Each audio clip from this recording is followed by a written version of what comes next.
morning. We've got a few more of you out here today, huh? We just had an election for our conference chair. I want to congratulate Elise Stefanik and welcome her to the leadership team. I want to thank Chip Roy as well. We had a healthy debate and a good election. We've got a lot of work to do in this leadership team. We've got a lot of work to do in this conference. The policies of Nancy Pelosi and Joe Biden are destroying this nation. We've got gasoline lines. We've got stations that have no gas. We've got gasoline in Virginia at $7 a gallon. We've got month-over-month core inflation we have not seen since the 80s. The gas price has not been this high nationally since the last time Joe Biden was in the White House. We got the arrests along the border, the highest it's been in almost 2 months, more than 170,000. It's a health crisis. It's a security crisis where we're catching people who are on the terrorist watch list. Inflation is a tax on every single American. This is not where we were 18 months ago. It's where we were when Jimmy Carter was president. We got people giving incentives not to go to work when we have more than 8 million jobs out there that need to be filled. We got children still out of school, millions of them. We got a Congress run by the Democrats that pay you even if you don't show up for work. We believe in putting the American people first. Our focus is back to work, back to school, back to health, and back to normal. We're thankful for Operation Warp Speed. But just yesterday, CDC said you do not have to wear a mask if you're vaccinated. I believe in the vaccine. I believe in the ingenuity of America. I also believe we shouldn't give that away for free. So with that, I want to call up our whip, Steve Stevens. Thank you, Kevin. I also want to congratulate our new conference chair, Elise Stefanik. Congratulations. You're going to do a great job. Our conference is incredibly unified right now, but we're also very concerned because America is experiencing numerous crises. All across the board, you're seeing President Biden fail to lead this nation through some unprecedented, serious problems that are affecting everyday, hardworking families. It's not just in America, by the way, that we're seeing crises across the globe. You see right now thousands of rockets going off in the Middle East. Israel's under attack. Where's President Biden's leadership? He spent more time negotiating to help Iran get towards a nuclear weapon than to confront the problems of Hamas and Palestinians attacking Israel. You're seeing Russia continue to be on the move. In fact, not only is Russia on the move in Eastern Europe, Russia's attacking America's pipelines. And what is President Biden doing? He's making it easier for Russia to send us gasoline, to be more reliant on Russia and Middle Eastern oil because he's shut off the spigots. It's not only the Keystone pipeline that he shut down, he's also canceled leases and permits on drilling in federal lands, making Americans less energy secure, and that means families are paying more money at the pump. When you see lines at the pump, that's something people haven't seen, like our leader said, since the 1970s. This is because of President Biden's failed leadership. Where is he on these problems? Why has not President Biden nor Vice President Harris gone to the border? The border crisis has been created by President Biden's failed policies. We had a secure border when he took the oath of office, and then he quickly unraveled all of those agreements, including really good negotiated agreements with Mexico, the Northern Triangle countries, that President Biden undid, creating a border crisis, and then he wants to blame it on other people. You know, there used to be a marker on the president's desk that said the buck stops here. President Biden continues to ignore the problems, hoping that they'll go away while he creates even more crises. Inflation is real. Average homeowner right now, if they're trying to buy a new house, it's going to cost $36,000 more because of the skyrocketing costs for things like lumber. And what's President Biden's answer? To pay people not to work. There's over 8 million job openings in America right now. And every small business owner can't find workers because President Biden insisted that he pays people not to work. Estimates are there was hundreds of billions of dollars in waste and fraud in that program that he created. and he refuses to confront these problems. These are problems that we're going to confront as House Republicans. House Republicans are very unified in confronting the challenges facing this country. We're going to work on those problems every single day in an even more united way. That's why we're proud that Elise got elected today. Now I want to bring up our conference vice chair, also from the state of Louisiana, Mike Johnson. Thanks, Steve. And on behalf of the conference, I'm delighted to be the first, I think, to publicly, at least in a broad setting, congratulate Elise Stefanik on her election as our newest Republican conference chair. This is a critical season for us, an important time for the country, as has been said. All these great challenges that have just been articulated here and that all the American people know, we have an important job to do.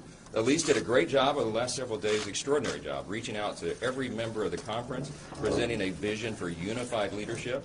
She committed to work with everyone from all across the country in our conference with all their talent and perspectives to bring to bear for this important task ahead of us. So we are excited. As Steve said, we are unified. There is a great feeling coming out of that auditorium today, and we are ready to face this challenge to present this vision, to get our message to the American people, and to take back the House in 2022. So without further ado, let me just introduce you to our new Republican Conference Chair, Elise Stefanik of New York.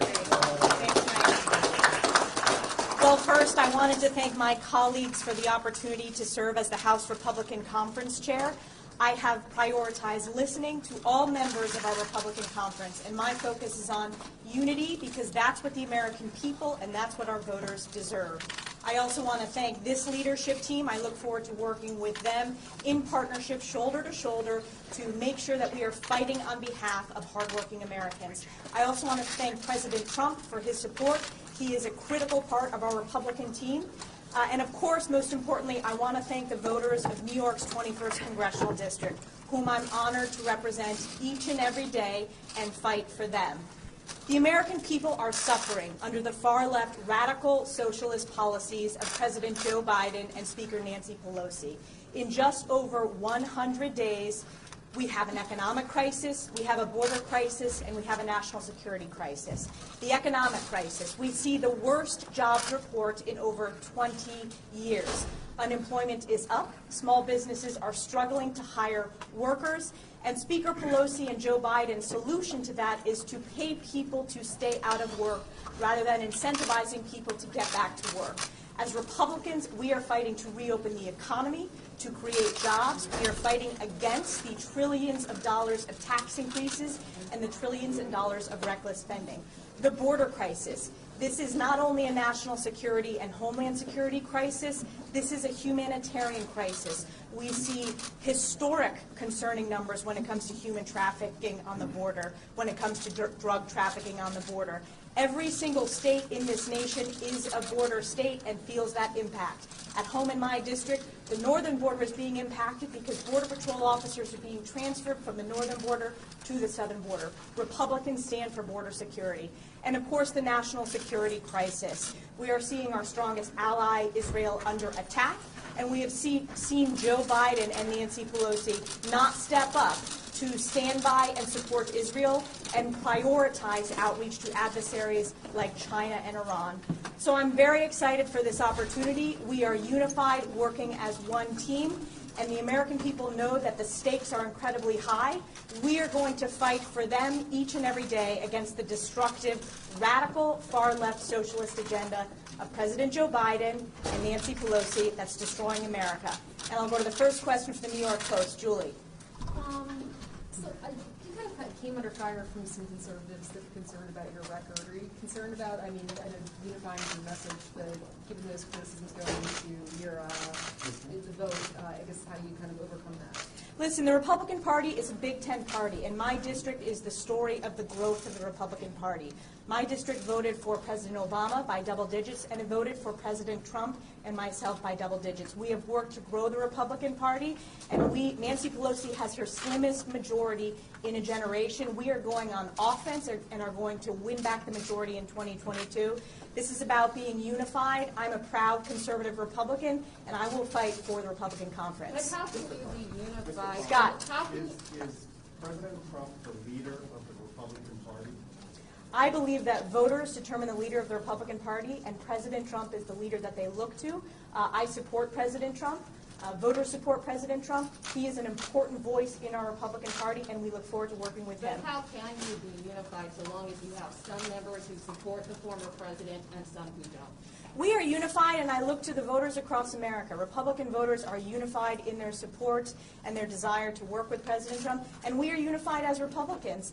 As I said, this is the slimmest majority that Nancy Pelosi has in a generation. We picked up a number of seats, defied expectations. We're going on offense, and we're going to win on the issues because people are understanding that Joe Biden's pledge of bipartisanship, he has broken that pledge since his first day in office. There has been no bipartisan outreach. It has been party line, partisan, far-left votes, and the American people are seeing the disastrous results in the border crisis, the economic crisis, the national security crisis, and more. The American people are hurting, and Republicans are going to fight for them. President Roy was getting angry with President Trump had a statement last night suggesting that he should be challenged. Do you agree with that? Listen, competition is good in America. We are the United States of America. We should have a discussion of ideas. I welcome the competition. I'm honored for the support. We are working as one team. My job as House Republican Conference Chair, we are focused on putting forth policies and communicating them to the American people to beat Democrats, and we are going to win the majority in 2022 as one team. Ms. Stefanik, Yeah. is there a place in the party for vocal Trump critics like Liz Cheney, like Adam Kinzinger? Liz Cheney is a part of this conference. Can you face Adam the camera, Kinzinger please? Is a part of this conference. They were elected and sent here by the people in their district. They are part of this Republican conference. We are unified in working with President Trump. My job representing our Republican members, the vast majority, we look forward to working with President Trump. Yes. Last question. Have you talked to Liz Cheney since the events of this week? I have not.